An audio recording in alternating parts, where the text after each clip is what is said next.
associations exist to facilitate activity and to create activity and to create leadership around things and help contractors, deal with problems that they otherwise, or members, not just contractors, but members, that they can't deal with themselves, right? So we're in a unique position where we can draw on resources from all over the country and, in some cases all over the world with our membership footprint all over the place. And we can take that information news and process it into digestible chunks that people can get a hold of and use, right? So, and then we can facilitate that knowledge with in-person events and activities and, offering people the opportunity to connect with each other and build meaningful relationships.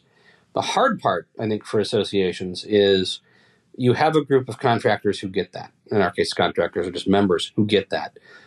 And they're really engaged.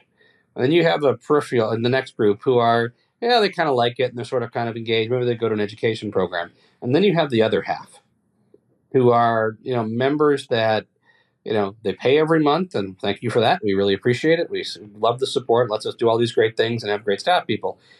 But they aren't getting the full value out of it because for whatever reason, they're choosing not to focus on it.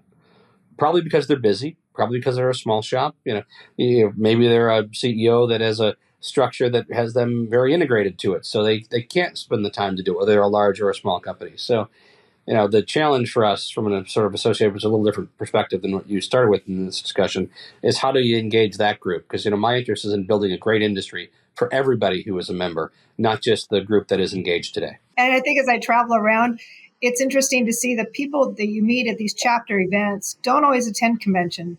And so you mentioned a program that's been going on for years. And the light bulb goes on and they start to get interested. It's making those connections on almost a one-to-one basis to bring that next group in.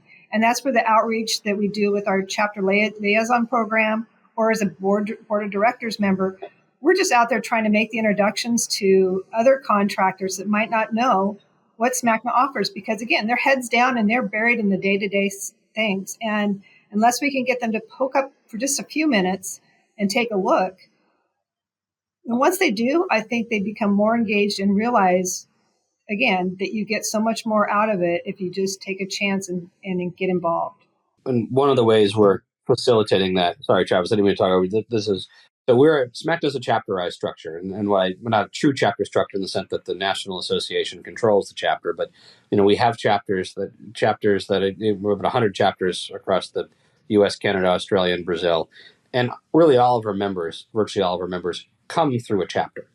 And what that means, though, is that their member experience is dominated by that chapter interaction, right? I mean, obviously, we send them stuff directly from a national perspective, but their first interaction with SMACNA is probably going to be a standards book, maybe, but it's going to be whatever their chapter does. And chapters vary in strength and sophistication, just like contractors. There are some that are very small and not as sophisticated, and some that are very large and super sophisticated, right? So our challenge, and then Carol alluded to traveling and being around, is, for SMACNA leadership, elected leadership, like, Carol and the other officers or myself as a CEO, we spend a lot of our time visiting those chapters to sort of deliver the gospel and deliver the message of the things that we're working on.